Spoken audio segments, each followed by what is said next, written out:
I rise to speak about the House of Representatives Standing Committee on Employment, Education and Training's inquiry into the use of generative artificial intelligence in the Australian education system and its fine report, Study Buddy or Influencer, released last August.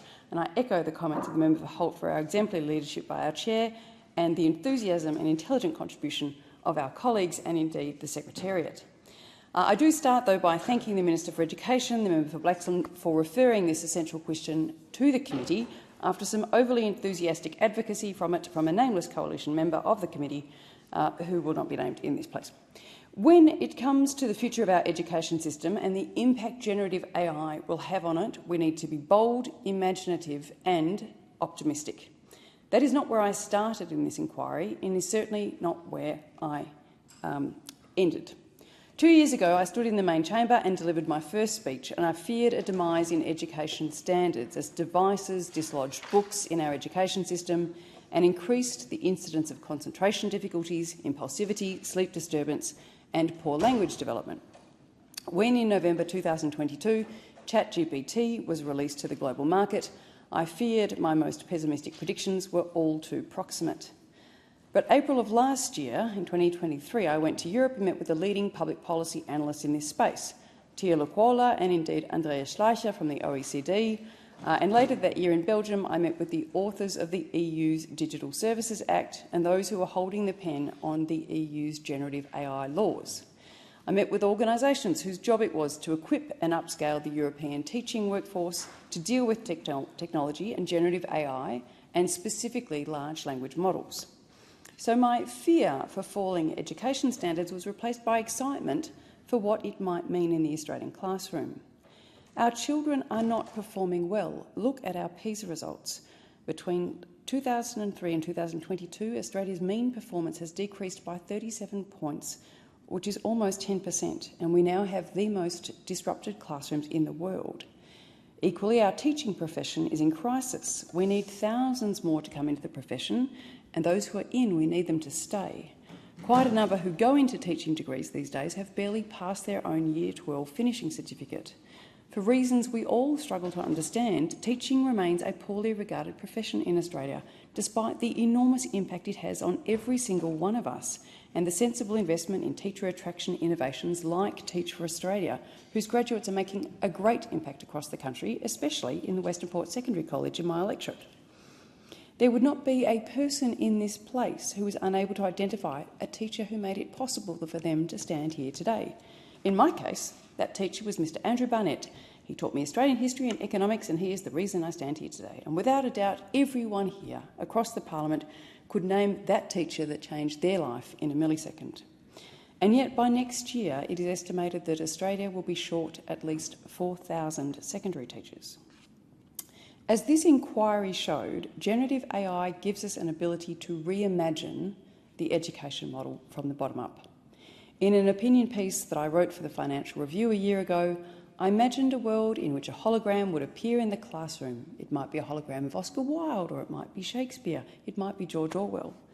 But it would be imbued with the wisdom, writings, research and imagery of the time and be able to converse with school children in a language they understand, as though the bard was really there. At the time, even I felt like I was describing a wonderland, except that a few months later, Loughborough University in the UK did exactly that.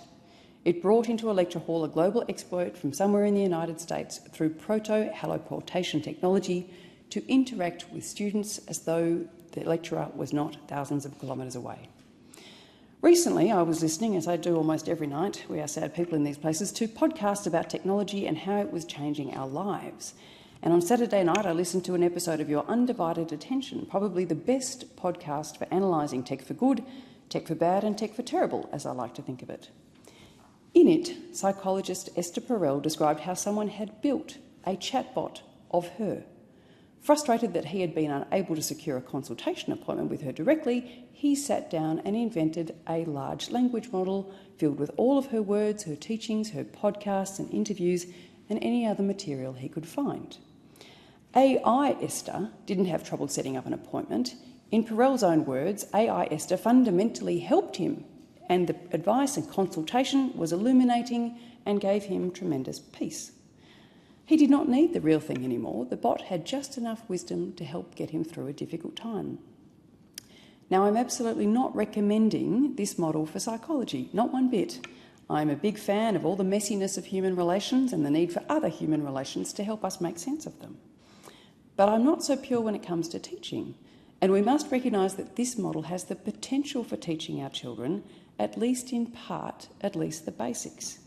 You see, a large language model teacher designed for each particular child can move at the pace of that child, understand the proclivities of that child, encourage or cajole the child in a way that will actually be effective and get them back to the learning table, because these devices already know our children better than we do.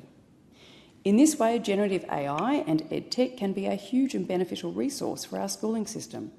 But I hasten to add most forcefully, education cannot and must not just be about devices. Education must remain both a social and human activity, and it must always be thus if we are to equip young people to make a contribution to this world. The EdTech devices should be allowed to do what they can do better, or what they can do in an environment where we just don't have the adequate skilled teacher workforce that we need. But we must preserve the human side with as much, if not more, expertise.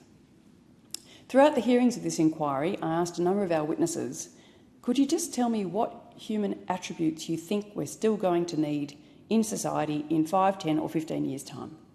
It's a question I asked of my European interlocutors as well. Will critical thinking still be important? Will grammar and mathematics still be important? Will young people need to know geography? Will people need to know how to speak another language? Because, of course, generative AI could wipe out these skills in less than a generation, in the same way that ubiquitous smartphones has affected younger people's ability to read an analogue clock or to read a map. Throughout this inquiry, I learned that this notion has a discrete term in the context of generative AI. It's called cognitive offloading, meaning just parking some of those skills, tasks or knowledge that we simply don't need anymore until we do. I fear that without some degree of vigilance, cognitive offloading will take with it some of our creativity, our innovation, our resilience, our lateral thinking and, most concerningly, our wisdom. In this country at this point, most of the public policy settings and alterations we are implementing regarding generative AI are being done as the AI plane flies through the sky. But we're approaching it as we would any other education tool, like it's the calculator or the computer or the compass. But it is like none of those. Generative AI will change every aspect of the workforce. It will change every aspect of our learning journey, as well as the skill sets we need at the end of it. Half of our current jobs will lose their tasks to large language models. The question is whether we recognise that in time and whether we guide generative AI, especially in education, for good. One of the recommendations of this report was to maintain Australia's competitive edge in this domain. Attending the TEXA conference last year, I learnt that Australia had actually benefited enormously from the fact that ChatGPT was invented in November 22, giving our university sector time to prepare for the academic year. That is why in recommendation 25 of this Study Buddy or Influencer report, the committee recommends that the Australian Government establish a Centre for Digital Education Excellence modelled on the existing CRC centres, which would act as a thought leader in relation to both the use and development of generative AI in school and university settings.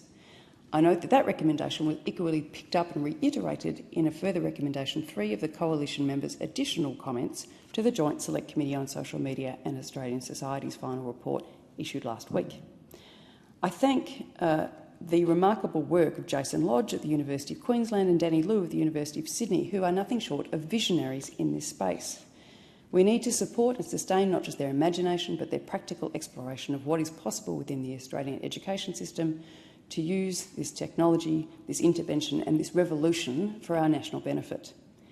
There are many models to ensure that we can capture such thought leadership, but this report suggests we need to look at them with haste to make sure Australian minds shape the development and adoption of best practice in generative AI in the Australian education system.